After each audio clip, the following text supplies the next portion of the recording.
اوس خو مو د شاګردي سنیولې تر کار پورې خبرې وکولې. یو بل حشر چې متاسفانه زموږ د پاته د زموږ تاسې خوندې دي. موږ تاسې د په دفترو کې لیدلي دي، زموږ په دفتر ډېر اساسي وظیفې لري او ماشاءالله ډېر لایق هم دي. دوی که غواړي په کور کې ټکنالوژي اړوند مضامین زده کړي یا غواړي په یوه رشته کې په ټکنالوژي کې مخ ته ولاړ سي،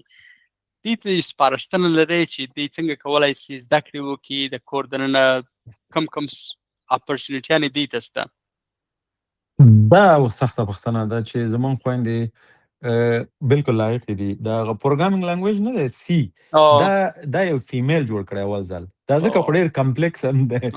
ځکه پروسیجرل لنګویج دی. دا په دې دنیا کې کنټریبیوشن د ښځینو لخوا دی. د کمپیوټر لومړنی ایډوانس لنګویج چې دی هغه سی، هغه د یوې ښځې کمال و. نو د خویندو لپاره زه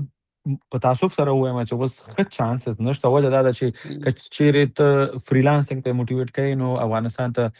د پیمنټ ګیټ وی نشته، ویزا کارت نشته، ماسټر کارت نشته، خو ناهیلي نشته دی. تر اوسه موږ لا چانسز لرو. مثال په توګه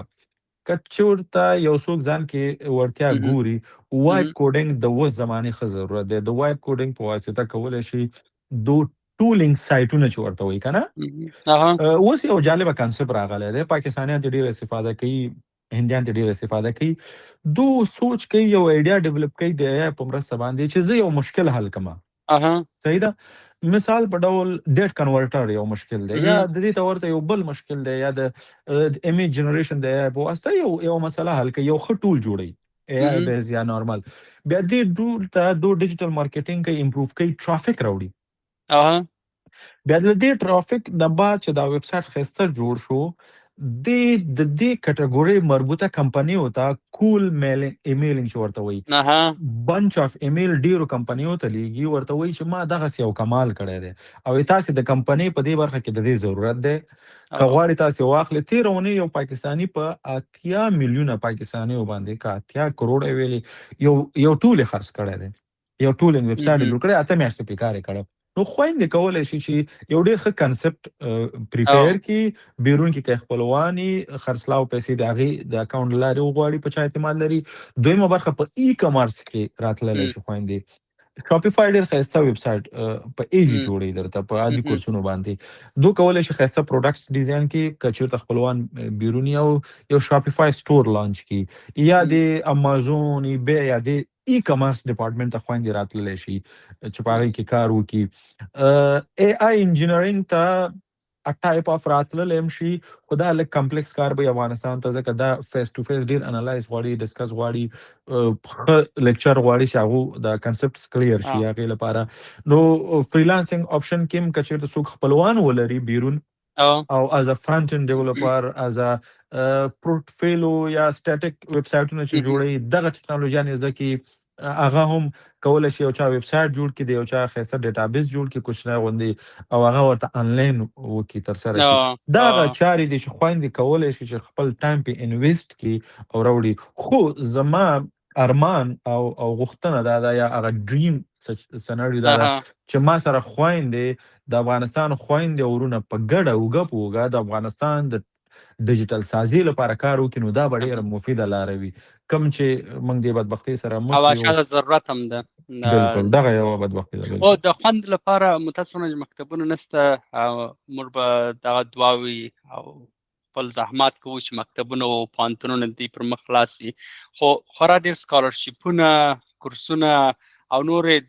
د ادارو لخوا څخه مختلفې فیلوشپس دي چې دوی کولی شي د هغه څخه استفاده ځینې د کمپیوټر کورسونو زده کړي، خورا ورته مفید هم دي.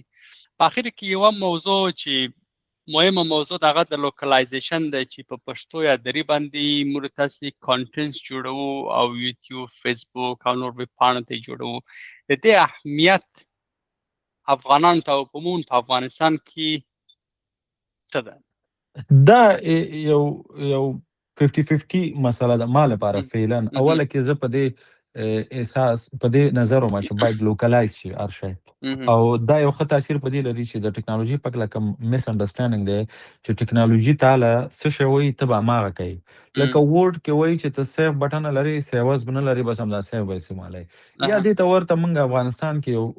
مایندسیټ جوړ شوی و چې مایکروسافټ ټوله ټکنالوژي دا او هغو چې څه وایي هماغې نه علاوه بیرون څه نه کېږي نو لوکلایزیشن دې لپاره هم پکار دی چې د ولس بلیف جوړ شي ټکنالوژي زموږ واک کې هم راتلی شي او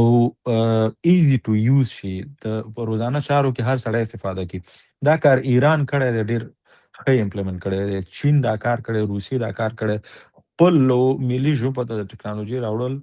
دا صحیح کار دی البته په ملتونو په سطح باندې پروفیشنل په توګه د آی ټي انجینر په توګه د کمپیوټر ساينس د زده کړیال په توګه لاریروي په توګه زه دا ډېر نه پریفر کوم چې ته دې باید هم پروګرامینګ لنګویج هم په ملي ژبه کې زده کړې که نه کنسپټ دې تشریح شي خو دومره نه دویمه برخه په ملي ژبو باندې ملت پوهاوی دی تدریس دی دې کې زه ځان هم پړ بولم او د کمپیوټر ساينس ټول هغه کسان پړ بولم چې علم لري او خپل ملت ته نه رسي یو ملګری دی د ظریف بهادري په نامه چې ماشاءالله ډېر منظم کار یې کړی دی یو څه نور هم دي موقتي کار وکړي بیا شاته ولاړ شي دې نه کولی شي سړی یو پسیف انکم هم جوړ کړي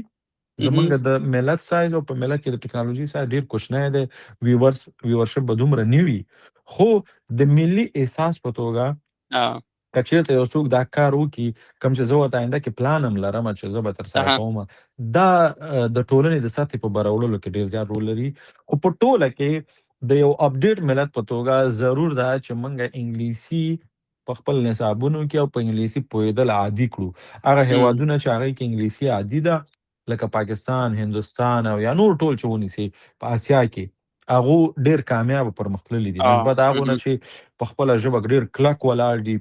ایران خلک مثال کې راوړي خو یو واقعیت دا هم دی چې ایران په ټکنالوژي کې هغسې پرمختللی نه دی لکه نړۍ چې ده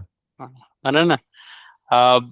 جمیل خان یو جان مننه د وخت څخه که ملګري څوک دوستان د ټکنالوژي خصوصا د عامه پوهاوي په اړه چې په نن عصر کې یو اساسي شرط دی چې په پوه خصوصا افغانان متضرر کېږي نو تاسو که په دې اړه ویډیوګانې ګورئ